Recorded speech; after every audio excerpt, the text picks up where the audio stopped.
Hari Om. Welcome to wheel of fortune 1111 by Sharada. ಮತ್ತು ಯಾರೆಲ್ಲ ನನ್ನ ಈ ರೀಡಿಂಗ್ಸ್ನ ನೋಡಿ ಅಪ್ರಿಸಿಯೇಷನ್ ಕೊಟ್ಟಿದ್ದೀರಾ ಅವರಿಗೆಲ್ಲ ನನ್ನ ತುಂಬ ಹೃದಯದ ಧನ್ಯವಾದಗಳು.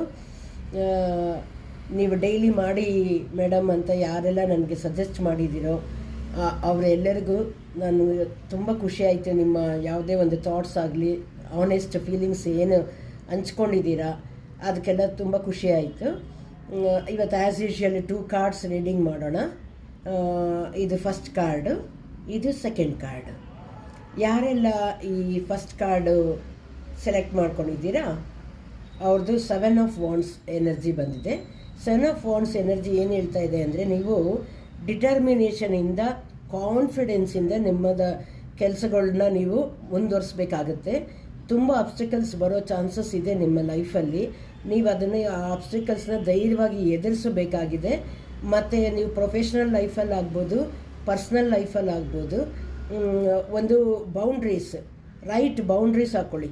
ನಿಮ್ಮ ಬಂದು ನೀವು ಯಾರು ಎಸ್ ಅಂದರೆ ಅದಕ್ಕೂ ಎಸ್ ಅನ್ನೋದು, ನೋ ಅಂದರೆ ನೋ ಅನ್ನೋದು ಮಾಡಬೇಡಿ. ನಿಮಗೆ ಏನು ಅನಿಸುತ್ತೆ ಮನಸ್ಸಿಗೆ ಇದು ಸರಿ ಇಲ್ಲ ಅನಿಸಿದ್ರೆ ಅದಕ್ಕೆ ಒಂದು ಬೌಂಡ್ರೀಸ್ ಹಾಕ್ಕೊಂಡು ಧೈರ್ಯವಾಗಿ ಹೇಳಿ, ತಪ್ಪಿ ನನಗೆ ಇದು ಐ ಡೋಂಟ್ ಅಕ್ಸೆಪ್ಟ್ ಇಟ್ ಅಂತ. ಆ ಥರ ಒಂದು ಸಿಚುಯೇಷನ್ ಇದೆ ಇಲ್ಲಿ. ಅಬ್ಸ್ಟಿಕಲ್ಸ್ ಎಲ್ಲ ಬರುತ್ತೆ ನಿಮ್ಮ ಲೈಫಲ್ಲಿ, ಚಾಲೆಂಜಸ್ ಎಲ್ಲ ಇರುತ್ತೆ. You have to face it in confidence. And ನಿಮ್ಗೆ ಆ ಕಾನ್ಫಿಡೆನ್ಸ್ ಇದೆ ಕೂಡ. ಇದು ಸೆಕೆಂಡ್ ಕಾರ್ಡು ಯಾರು ಸೆಲೆಕ್ಟ್ ಮಾಡಿದ್ದೀರೋ ಅವರದ್ದು ಲವರ್ಸ್ ಎನರ್ಜಿ.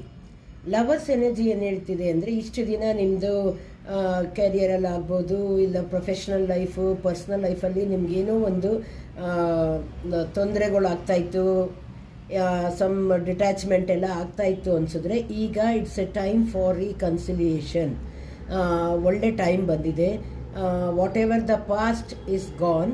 ಈ ಮುಂದಕ್ಕೆ ಚೆನ್ನಾಗಿರೋ ಅಂಥ ಒಂದು ಸಿಚುಯೇಷನ್ ಇಲ್ಲಿ ತೋರಿಸ್ತಾ ಇದೆ. And it's a good card. You can proceed with whatever the thing ನೀವೇನು ಯೋಚಿಸ್ತಾ ಇದ್ದೀರಾ ಅದನ್ನು ನಿಮ್ಮ ಮನಸ್ಸಲ್ಲಿ ಇಟ್ಕೊಂಡು ನೀವು ಪ್ರೊಸೀಡ್ ಮಾಡ್ಬೋದು. It's a good card. Thank you. Have a nice day.